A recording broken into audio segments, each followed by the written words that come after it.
live right now. What up, everybody? And I think we're okay. I think we're doing great. Yeah, we did it. Well, that's something that we should be proud of, actually, Brendan. It's small victories. Is that we had a technological problem. The three of us didn't bicker. We did not fight. We just decided to end the goddamn meeting right then and there. And we solved a very small hurdle. Now, now I'll say this. Had it not worked this time around, chaos. I would have been wearing both of your skins. It would be a huge problem.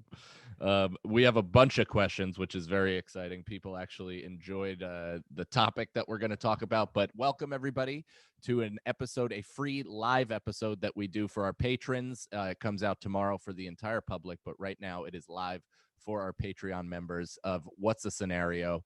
I'm one of your hosts, Mike Cannon. With me, as always, one of you take Mike it. Feeney. I didn't know who. I never know who's gonna go first. You know, I panic, but then I just sometimes you just gotta go for it. You know, well, that's what I was doing. I was seeing what the power dynamic. I was just throwing. I don't think it is a power and dynamic. I think it was displayed appropriately. I think it wasn't displayed. Yeah, I think it was a gentlemanly exchange between gentlemen that we had. Okay. Yeah. However, where we both had the thought of who goes first, and then I went after you, and you went, kind sir, and then walked. I like the way your mind goes. It's much more pleasant. Yeah, that is very pleasant. I was telling Brendan the other day. So Feeney, I think Brendan Sagalow, that is. Oh yeah. Sagalow, also part of the show. Also now part of the show. I was telling Brendan that I think I've become like a caricature of myself where I just go mad when I'm not even necessarily mad because I know there's comedy in that. And then when somebody reacts to my fake mad, I get actually mad and it just ramps up and it's a vicious cycle. And I'm breaking it, kid. I'm out. I'm not the angry guy. I'm happy-go-lucky Mike. This is the first hour of many that you're going to see. Just a joyous Michael Shane Cannon. Are you gonna like you did for that 1 hour out of the 173 episodes of Irish Goodbye, greenlight fun tonight? Greenlighting fun. Oh my God. Do you want to know why too? I'm so vulnerable. I just ate an unmarked cookie and I ate all of it. And was it the 1,000 milligram? It might be 400.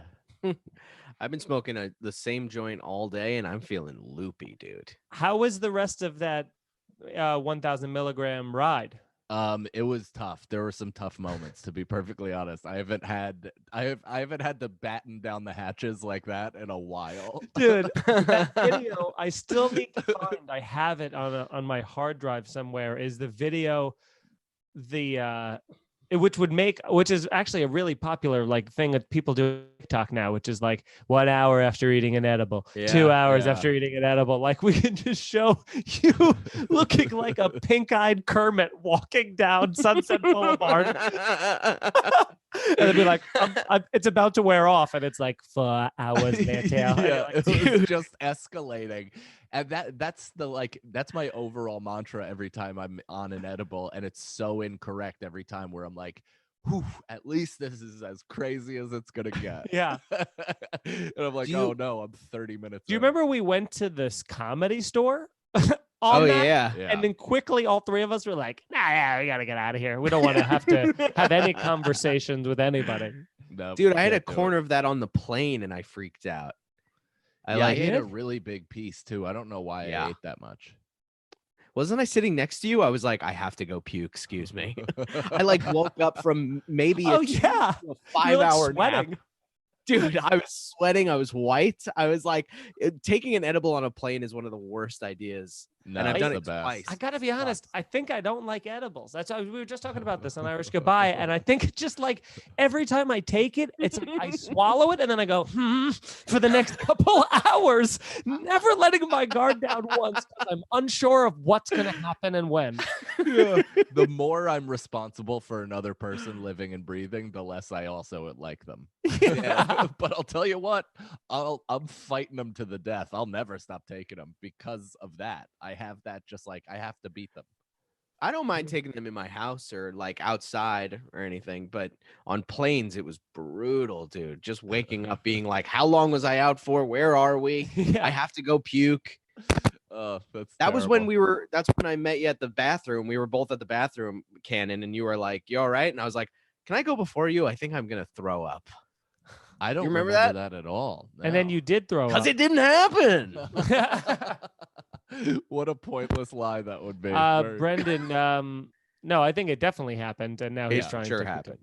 But also, Brendan, you're like the connector's making a very terrible noise every so often when you How's emphasize this? certain words. I'm holding it by the Perfect. connector like Perfect. an asshole. Perfect. Ugh, haven't you listened to the New York Comedy Club bulletin on how to hold a microphone?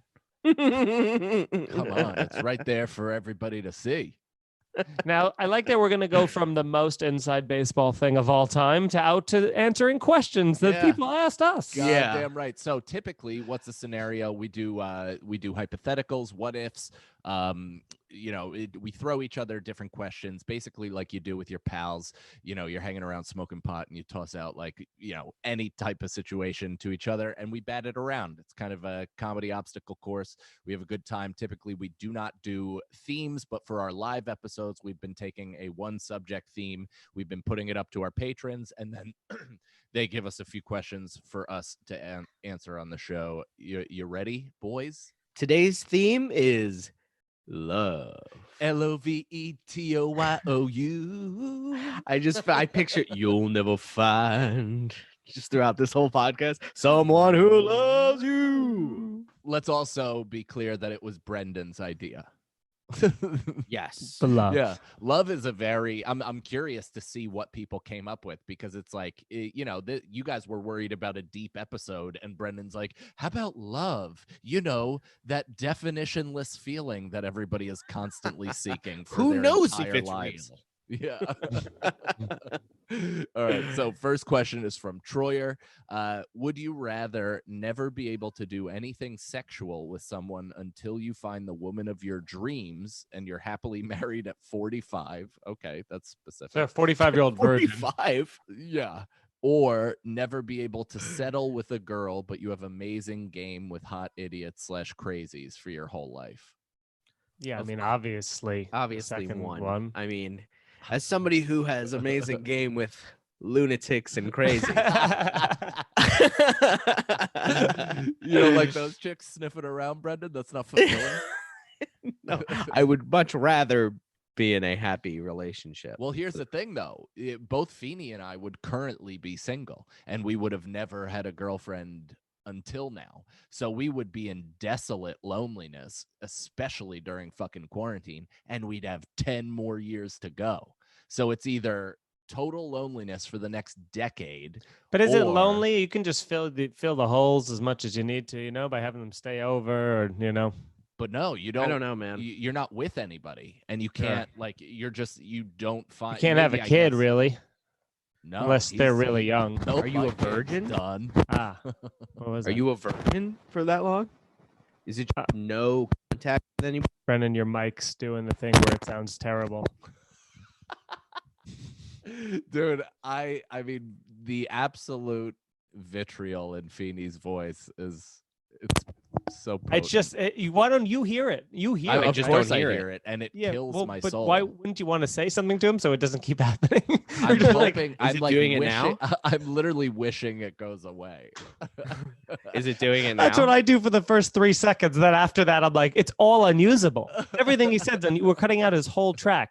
Brendan, go Guys, ahead. I gotta say, typically for the episodes, much better sound quality. Yeah, I'm just gonna not move my arm at all. Is it doing it now? You're perfect. Nope, you're great. Right now, you're perfect. Great. So let me just finish what I had to say. So Feeney, basically, I mean, I guess we could have empty sex. Yeah. No, but that's not on it. It's just he says we're not necessarily good at getting laid, but it just says you meet your. Hold on. Would you rather never be able to do anything? Oh yeah, okay. So never be able to do anything sexual with someone until you're 45. So we would be virgins, and then for another 10 years we'd also be a virgin. So we'd just be beating our dick for a decade instead of, and then we fucking find some broad that we love, and that wears off in 18 months. But I mean, what a second half that'll be, It's a second half First run, half. but imagine all the way through high school and college not having sex with anybody. Yeah. That's, I mean, And then I guess you'd be a another good 20 comic. years after that. Like it's Also, if like, you're comfortable with yourself and just living with yourself, and you don't need someone. no one's comfortable as a teenager or a Yeah. college kid living with I mean, themselves. after Shut that. up, I mean, after Deepak that. Chopra. What the fuck was that? As long as you're comfortable with your oneness. Oh, I thought you were talking to Feeney. I was like, No, get you, him. no, you dummy. No, you dummy. I'm just saying, if you're comfortable with your own self and you don't need somebody, and you're Yeah, not but it's also dependent. sexual urges and just just being an animal. For No, that's what I'm 45 years saying. of not What being able to stick your penis in anything. you're Like, that's- thinking, I'm saying the other one when I'm saying the other one. I'm What are saying, you saying? the just have mindless, crazy people sex for the rest of your life. Hold on. Because if you're What are you comfortable saying? with yourself, the thing I was saying. So right? you're on our side? I'm on whatever side. I'm going back and forth. All right. Well, that's Fair not enough. a definitive answer from any of us. I Next would love question. both. Me. Hey, is one of the Clearly stated his intentions. Well, what did you say? You said love, right? I did not. No, Oh, I I thought you said did. picking the fucking everything that moves. Yeah, I mean, you for the have rest of your to at life. that point. I could be completely content having meaningless relationships my whole life. Yeah, it is what it is. Sure, it would erase my son. Oh, I like how you're doing He's butterfly standing effect there- rules. Yeah, of course. It would be funny if he was and I would standing at know the it, too. doorway. So that's the bad part, is I would know it. So I'd go back in time, but I'd have the knowledge that I had a son the whole time I lived. Oh yeah, that would meaningless be sex. rough. It wouldn't. I'd be fine. I'd be like, he would have liked this. It'd be funny if Crew was standing at the doorway going, duh, duh, disappointment. And his hand just fades away. He's about to say dada, but he says disappointed and then fades away. All right, next question. Troyer, again, when did you awaken as a sexual/loving being? And then he gives us a little bit of his life history. He said, he goes, mine was when I was 11 in English class, and this girl hugged me when my face was at chest level. It's as if I pulled out King Arthur's sword and the memories of my ancestors flowed to tell me tits are the shit. Nice. Honestly, that was beautiful. That was That's deep. awesome. Yeah. Tits are the shit. Tits They're are really the great. shit. Tits They're are so made great. of bags of shit. No, don't do that. No, you got it wrong. Tits are a part of bags of shit. When did you awaken sexually? I feel like I was young. Yeah, Mike, the stories you've told, you were like 7. Dude, You started months. fucking. Oh, my kindergarten teacher, I used to give her foot massages, like foot rubs, Miss Racine. And she was like a smoking hot 24-year-old. And me and other kids Nice. would like take turns giving her foot massages. And I had like unrelenting erections. Like, Oh yeah, that like little Kindergarten? in kindergarten, I remember it was such Dude. a crazy boner. It felt like it was gonna rip out of my dick. Yo, dude, that little kid boner. Yeah, I could have moved a couch with my own dick. Like, that's how solid. I could have moved it across the room, no problem. Oh my god. Yeah. Wow. Yeah, I don't know what the deal was with that was, but Oh, that She was a sounds- pedophile. Yeah. I mean, I guess, like, because here's the thing. I did try to I was like trying to talk about that on stage, thinking like I could like find a way to make it funny, but it was not funny for the opposite reason that I thought. Like, people were just genuinely horrified that I was telling them a, fun tale of me being molested. Yeah. Just to a group of feenies. Yeah, they're all Yeah, just horrified, and I'm like, what? America. It's funny because I was raped. That is funny. I know. I think it is too. Me too. I remember Feenies are I remember horrified. the little kid boners, but I don't remember the first thing. I I think couldn't like, have been kindergarten. That seems so young. For I don't me. know, dude. Those little kid I think boners. it might be earlier. It might be like 3 years old. Like my son No already way. gets. What? I've That's seen my nuts. kid have a little boner. You did this Really? Yeah. Yeah, but I'm talking about like not from the first time your dick ever got erect, but I'm Right. saying like the first When time you you were awoke. aroused. Right. Well, I also had, I mean, I had a babysitter that I was very fond of. And I think I was pretty young, and I was definitely inappropriate. I was like 5, and I remember being a real big press Nice. my privates on her arm type guy. Awesome. Yeah. Dude. Her arm. How did Yeah, that work And then it positionally? happened to me. Like, she'd be sitting on the floor, and I'd walk up and just literally lean against her with my penis. Whoa. And then when I coached soccer, a British kid kept doing that to me. And I used to have a bit about this, and he kept putting his dick on me. And I was like, finally I snapped, and I was like, dude, get your dick off my elbow. And he goes, but I love you. This fucking weird British fucking 6-year-old pedophile. Yeah, dude, I remember being in at bar mitzvahs and bat mitzvahs and like knowing that that's where you touched boobs and everything and just fucking psyched to go there. And did you touch boobs? Oh, I touched boobs. We played this game called and I'm sure everybody's played it, called the Are You Nervous game. Do you remember that? Yeah. What Where is you that? go, are you nervous? Are you nervous? And then you're fucking feeling them up and you're, are you nervous now? And Are you you're really nervous? That's what you would just say? Are you nervous? Yeah, it's And you would basically just make your way down their body, getting a consent every step of the way. That's exactly what it is. Yeah, it's like, is this okay? Is this okay? It's Is like this okay? Operation Consent. There was this one girl, and her name was Lindsay. I forgot her last name, but boy, she loved that game. She loved the loved it. attention. Anytime she was at a bar I mitzvah, mean, dude, what a weird way to say that. she loved the game. It was Whoops.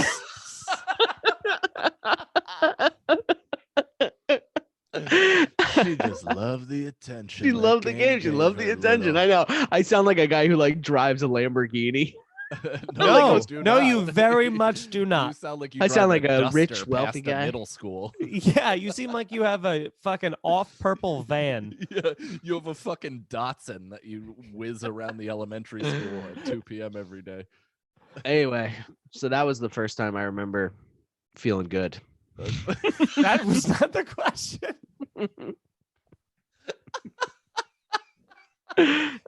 Kind of tied my emotional worth to sex after that, and it's been a terribly depressing existence. That was the first and last time. Oh man! What about you, Feeney? I'm trying to think of the youngest sexual memory that I had, and I can for the life of me, like, I mean, maybe if that's not telling us something, I don't know what making is. out with my neighbor, I guess, you know. Yeah. Nice. That's hot. Like was yeah, and then I mean I remember a bunch in How old were you? I don't know, I guess like middle school maybe. You know, this girl in 2nd grade pushed me against a fence and made out with me in 2nd grade. Whoa. What Was she grade were you 2nd in? grade? Yeah. She no. She was she was 38 years old. she was my bus Wow. driver. Wow. Second Yeah. grade. That's pretty 2nd crazy. grade. It's pretty wild. That's very young, yeah. Kids Yeah. were real sexual early in my school. I don't know There was why. something in the Everybody, I water. guess, was molested. Yeah. Yeah, you definitely were. I suppose so. I'm out and I'm proud, baby. Get tickled and talk about Don't. it, everybody. Empowered 2020. I don't give a fuck. That's gonna be my slogan when I get back to stage, so I can start selling shows. All What right, color next flag question. is that? It's the gay pride flag with like an ouch or a band-aid across A it. little bit of blood on it. Ouch. All right, so John Beatty. He's got a John Beatty. question. Would you rather be loved by everyone but never feel love for anyone, or love everyone but no one loves or hates you? They feel complete apathy towards you. Man, that's a hard one. I mean, it's tough because I already am living the first one. So Mhm. I feel like the second one, I think you're Is living that neither. is I that how you think feel. nobody loves you and you don't feel love. no. I feel like you don't feel love, which is why I've turned my love off. Me? Yeah, I don't waste love on somebody. Wait, who you just turned your love off? Yeah. Thank God. When did that reacted. happen? It's like never. I'm kidding. I just wanted Never. to see you react to it. That hurt. Good. All right. Never mind. You're back. Oh, sorry, guys. What happened? How long has it been?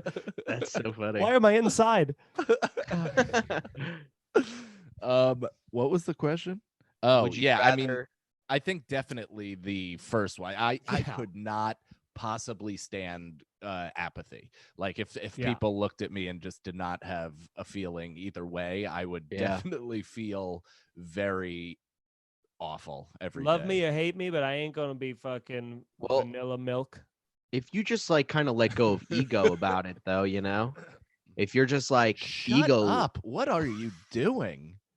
I'm trying to. Would you do fucking Zoom therapy today? And you're... What is No. he goes a guest on Joe List podcast one time, and he's already quoting Deepak Chopra. Forget what I was gonna say.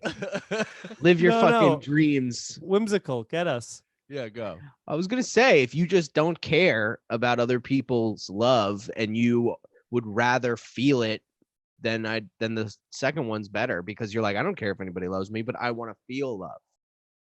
You know? Right. But I guess if you're other not people feeling love you. anyone loving you, then Right. you're not. Then it just feels like you're just giving and never receiving. Look, I'm gonna teach a class about this where we do yoga shirtless, like Gandhi, my hero. All right. All right. So, that's it. yeah. That's So the the- program. So the second one, I guess, or the first one, whatever All makes right. me feel love.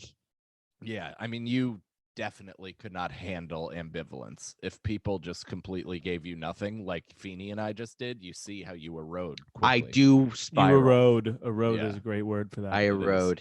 It is good. You John are, Beatty. you have the confidence of loose gravel. I just started recording, by the way, but it's okay. YouTube keeps us a copy, but I just What? started doing it back up. Yeah. What? YouTube What? keeps a copy of it. YouTube puts the copy. It already takes the video, so it's totally fine. I do this on a weekly basis. I What weren't constantly you fuck this recording? one up. Are we not live? No, we are live. We're live. Totally. Yeah. We're live. What's We're up, fine. It will everybody? be on YouTube. Welcome to the People are show. there. People are commenting. The chat is going. I see you guys. Oh, let's Thank you talk for to the being a chat. part of it. I mean, they're not asking much questions. They're just Oh. kind of talking to each other. Somebody said, Crumbum is in the house. He said, love edibles. Crumbum. Just ate some. Somebody else said, hi, Crumbum. They were just talking about another podcast that will not be plugged because none of us have been invited on. Oh, Then they were talking about fucking Fighter and the Kid. then they're giving each other hypotheticals. Weird hands or feet, a no-go with an otherwise perfect girl. Couldn't care less about hands or feet. Now they just like kind of got bored of each other and just that's All right. where it ends. Next question. Next question. All right. So what's the biggest heartbreak of your life? Man, that's hard. It feels like every last one is the biggest one. So is heartbreak that's only romantic? No. See, I think that mine would probably, of all of like the relationships that ended and stuff like that, I was most of the time, I'd say 9 times out of 10, like the breaker-upper. And I never did it well. Like I never learned how to do it well or gracefully or Really? I was Yeah, a yeah. classic Steve, like, or what, Michael Scott, where it's like, what? I shot a deer once and it limped away, and then I kept shooting it or whatever. It's like the slow bleed where you never Yeah. do it. yeah, fucking yeah. concise. Cowardly. Yeah. I same. never learned how to do it well. But I do think that in college, before I met Erica, I think, or before we were ever dating or whatever, there was a girl that I like slept with, and then we were like, I was like, oh, I guess we should just be dating, like be boyfriend and girlfriend now. And then she like cheated on me with another person that weirdly enough Erica knew, and Erica like walked into the suite to go hook up with her ex-boyfriend at the time to get like like one of those like right after you break up you get back together, like a post-relationship sex. So she was going back to their room in their suite, and on the way she saw his roommate banging the girl that was my girlfriend at the time, girlfriend of like She a seen few her and days. was like, that's not Mike. Yeah, she saw her complete like back, like the guy was like she was riding a guy, you know. Whoa. And in your favorite position. What a bitch. so then I found out about this, and then I was like super like emo about it for Yeah. How did you find out? Someone tell you? I found, two ways. Well, I first found out through the guy that guy was also on the crew team, which I was on. So I knew like of him through that. And then Erica also confirmed, it was like, yeah, here's the thing. Like, she's like, I got bad news for you. Wow. She's the one that broke it to you? Erica told you? I don't know if it was Erica or if it was, I think it was the this kid. is real. I think it was that the would be hilarious if after all these years you found out Erica made it up. No, yeah, no, it's because there was the guy. It was one of those things where the guy. Oh, this is how it happened. The guy on the crew team, like a third person. We were all talking. He's like, "Hey, did you hear last night about what Paul did? Yeah, he fucked this girl's name, and he fucked Julie. Say it. Julie. Yeah. Julie was her, yeah. He's like, what's her last name? But he bragged to her. Oh, I couldn't possibly remember. But she was he elbowed me like, dude, this kid banged Julie, like having no idea that I was just banging her and being like, oh, we're the love of my life. Yeah.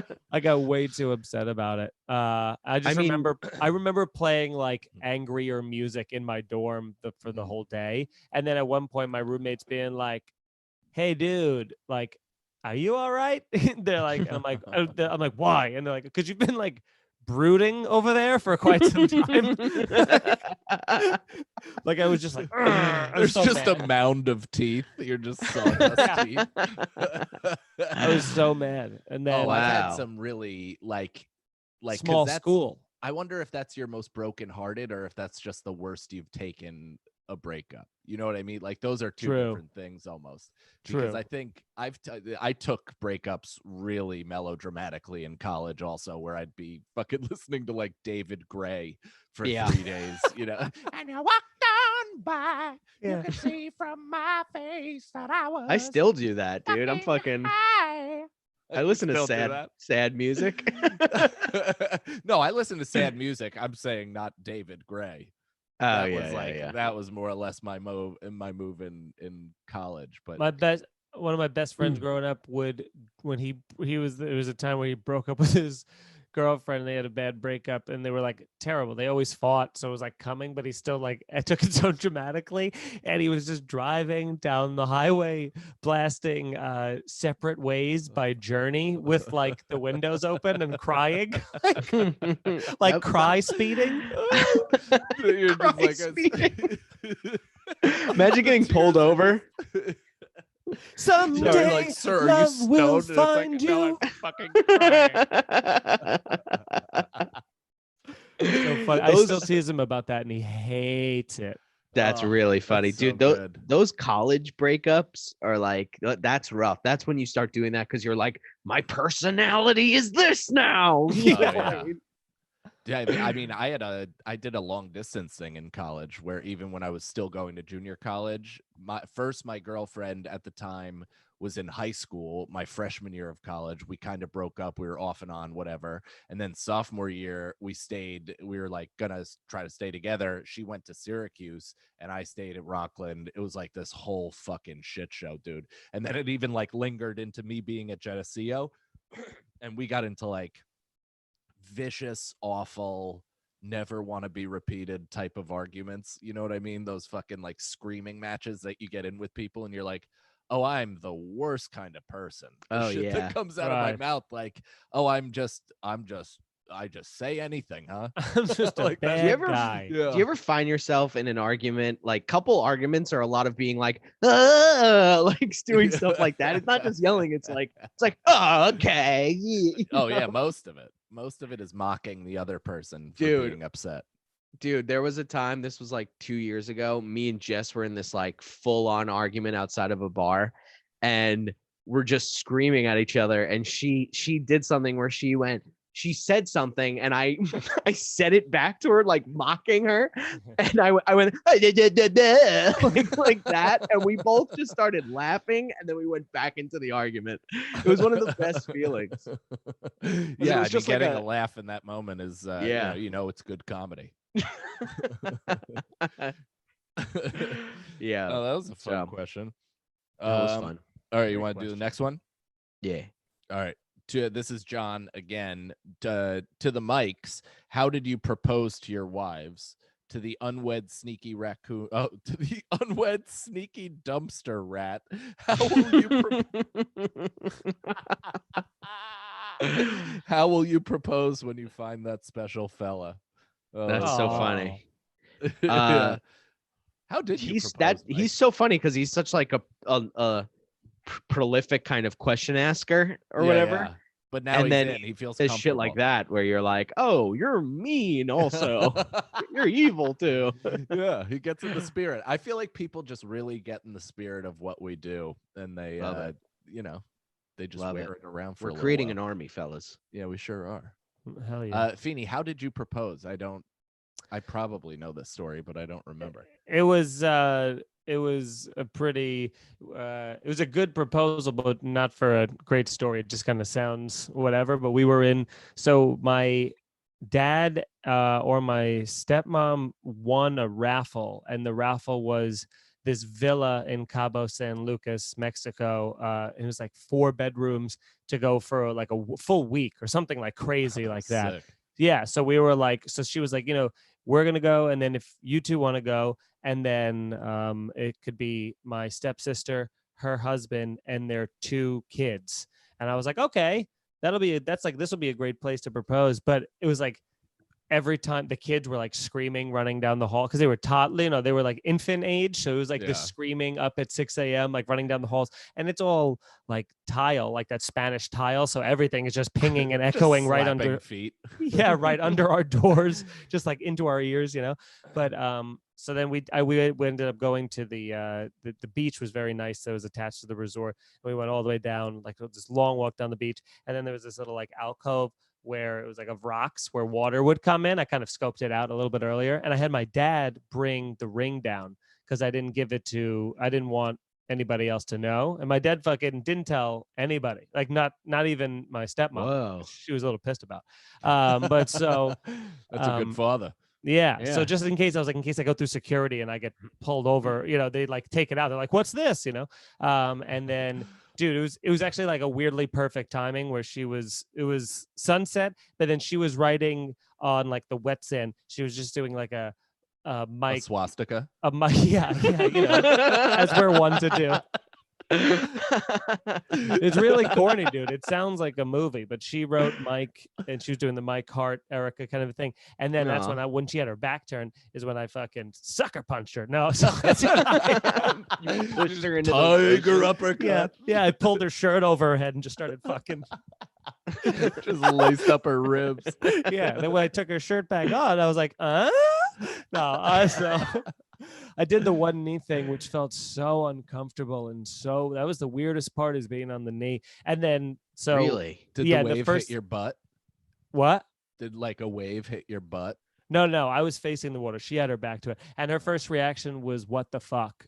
Not yes or no. It was what the fuck. And then the best part is, then we have a whole thing, that you have your whole moment. We're so happy, we're elated, we're in this new like crazy puppy love thing, and then we go back to the hotel because we were just going on I was like, we're going for a quick walk. And again, nobody but my dad knew. And my dad didn't tell anyone because just in case I didn't do it or go through with it or anything like that, right? So we come back and we've been gone for like an hour and a half, and they're trying to figure out dinner for the kids and stuff like that. So we like open the door like happy newlyweds, and my stepsister just starts screaming at us like, where the fuck have you guys been? We've been fucking trying to call you guys, but you don't have your phones, and like we're trying to figure out what to do at dinner. The kids are screaming, like there's like kids running around pantsless in the background. There's like someone's putting on a fire. It's just like pandemonium. And then Eric just like shows the ring, and then immediately went to being like, and then then we all ended up going out to eat. That's awesome. Yeah.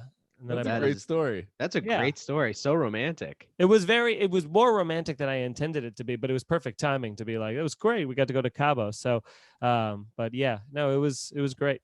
That's I don't very regret it. Wow. Nice. How'd you do it, Mikey? I Was it as romantic? Oh yeah, definitely. It was Nicole's birthday. And I intentionally was ruining the night for her.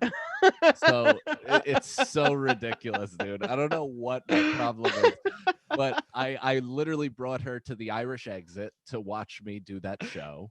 So I was Hot gonna soup. I was gonna do hot soup, and I was gonna go on first, and I ended up getting bumped by 4 straight comedians. Like I think Che, Neil Brennan came, Mark Norman, like literally just 4 in a row.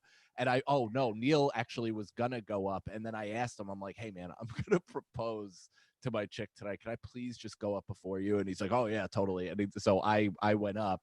Then we left. Every restaurant that we wanted to go to was now closed. So that was like a shitty argument. We took a cab back to Brooklyn. We go out to eat. Like, I give her presents, which I was just in Syracuse performing at the Funny Bone, and she went to college there, and I bought her like a mug and shorts. Oh my God. So I just gave her a mug and shorts for her birthday, and she's like, what the fuck? So that's awful. The meal is whatever, it's fine. This is lining up sentence for sentence, by the way. So we come back to the apartment, right? And I instantly pick a fight with her over over the kitty litter. I tell her to do the kitty litter, and she's like, what the fuck? Like, are you kidding me? And I'm like, you just got to do it. It's your turn. So we're arguing It's her about birthday. that. I know. It's her birthday. So she's doing the kitty litter, which is at the front. She's doing the kitty litter, which is at the front of the apartment, and I'm in the kitchen yelling, like pinging, and I'm like smiling the whole time, but being such a dick. And then she comes back into the kitchen with like 30 pounds of cat shit in her hands, and she's like, you motherfucker. And I'm on my knee with the rig, and she's like, what the fuck? Are you fucking serious? They both said, what the fuck? Whoa. Yeah. And I was like, yes. And then she immediately cried. I think all the shit hit the floor. It was just a fucking mess. But yeah, it was a pretty good bait and switch that really most of it was just fun for me, ruining the night. Yeah. You gave her a Homer bowling ball. Yeah, don't sell yourself short. You ruined her entire day, not just her evening. You started early and you went late. Wow. It was pretty cool. Wow, Brendan, how are you going to propose? I don't know. I'd probably do it. I'd probably be a guy who just has it in his pocket for like weeks and weeks and weeks. And then when you're finally get like a romantic moment, you just like, I gotta do it now. You know what I mean? Brendan takes it out. It just goes down a sewer drain immediately. Yeah. The whole time I'm like fishing it out with a piece of gum. I don't know. If I married Jess, I would have done it at a Green Day concert or something. But if you were a Simpsons character, I feel like you'd be Ralph Wiggum. I'd be Mole Man. I'd be like a side character that you see like having a shitty life in the background. All right, next question. I think this is the last one actually, which is this has been fun. Perfect. But, Perfect. So it's from Michael. He says, "What's your favorite movie and why?" We all know Cannons is Rad. Sure, I'll take Rad off the table though, and we'll talk about just favorite movies. What about, let's keep it with the theme. What about favorite, like, because I don't really have a favorite movie, but favorite like love movie maybe? No. I don't have a favorite movie. What's your favorite movie? Feeney thought about that. It was just a reaction. It was. Did you hear me go, afterwards? No. It was me processing. Yeah, No. What happened? I just blacked out. No. I would say if we're talking favorite movies, if I get one movie, it's going to be Goodfellas. Yeah, because of Goodfellas every is single great. reason, because of Pesci, because of De Niro, because of Scorsese, because of the Rolling Stones, because of fucking Ray Liotta. It's just the fucking best, and it's film. It's a masterpiece. I love it. It's New York cinema at its finest. And if we had to do love movies, though, I would do Love Story between Hank Hill and Karen in Goodfellas. I mean, actually, that's kind of okay. It is kind of a love story in a way. Okay. Mine is too. You know what? Because Goodfellas, I think, is also my answer. But if I don't get that, No Country for Old Men. That's a great fucking movie. And it's a love story between Llewellyn and whatever his wife's name is. I don't know if we caught it the entire time. What was it, Missy or something like that? But it also was a love story between Llewellyn and Death. Mm-hmm. And it was a love story between that one guy and his sheep killer weapon. Yeah. Cattle. The cattle. The cattle. Yeah. I would say my favorite movie is The Departed because it's the All best. Of these are my favorite movies. It's just the best. And or I'm gonna get made fun of for this, but I really enjoy Funny People. I think that's a really good movie. I don't know. No, yeah, I know. I like it. Okay, I don't care what you think. I wasn't gonna say anything because I wanted to see the fight. I wanted to see your own personal fight with it. I don't care what you think. Funny People's a good movie, and The Departed. As for love movies, I have Titanic. No fucking clue. Ooh, I've actually never seen anything but the ending of Titanic. What? I let's always do a 3.5 hour watch along for this pod. Dude, I always catch it whenever it's on TV. I'll catch it right when the ship is sinking. Oh man, we almost have to watch it together, but we should be in the same room holding hands. Ooh, you know what movies? Yeah, really you're gonna good? need a shoulder to cry on. Yeah, you know what? And love so movies. Am I. I want both shoulders. Yeah, both of you guys. You know, it's a good movie, but also because it's such a brain fuck. But 500 Days of Summer is a good movie. Yeah. I've never seen that. Is that a Joseph Gordon-Levitt vehicle? Yeah, and Zooey Deschanel. Deschanel. Whoa, let's not put any Zooey Deschanel product. Although Elf, she was great in Elf. Elf is great. It's one of the best Christmas movies of all time. Yeah, and she was good in that movie too. She played the perfect cold woman. She was a real hipster, so I guess she played a good hipster. Stop hey with guys, the microphone. This is my Zooey Deschanel impression. This is her bangs. I've never seen chubby bangs. It's pretty good. the Jim Halpert was pretty good. Oh man, well that was the last question. This has been a fun episode, right? This was very fun. Don't say right at the end. I just wanted to check in with you guys to see if you were having. I'm also on Mars right now. I love closing. Your lower eyes are meeting your upper eyes. I love learning about Feeney more and more. You know. Yeah, well, it's nice when he ask me anything. I'm an open book, life. Baby. Yeah. No, you're not. I've told you everything you need to know. Yeah, we have to rent you from the library every week. That's true. It's a hassle. Just stamp it new every week. Yeah. I renew you to bring too. him back. All right. Let's keep going with this. Renew. That's the episode, everybody. What a fun time. Thank you very much for watching. We love you. Thanks for being patrons. If not, sign up, patreon.com/scenariopod. Again, it's similar to this. We're not we're not theme oriented typically, but we're putting out 3 to 4 hours of content every fucking week. Sign up. You love it. We love it. What happened? Why did my microphone just got so loud? Yeah, why did that do that? It's still very loud. I like it. All right, sorry. I didn't mean for that to happen. Yeah. Well, good night, everybody. Bye. Bye. Here we go, yo.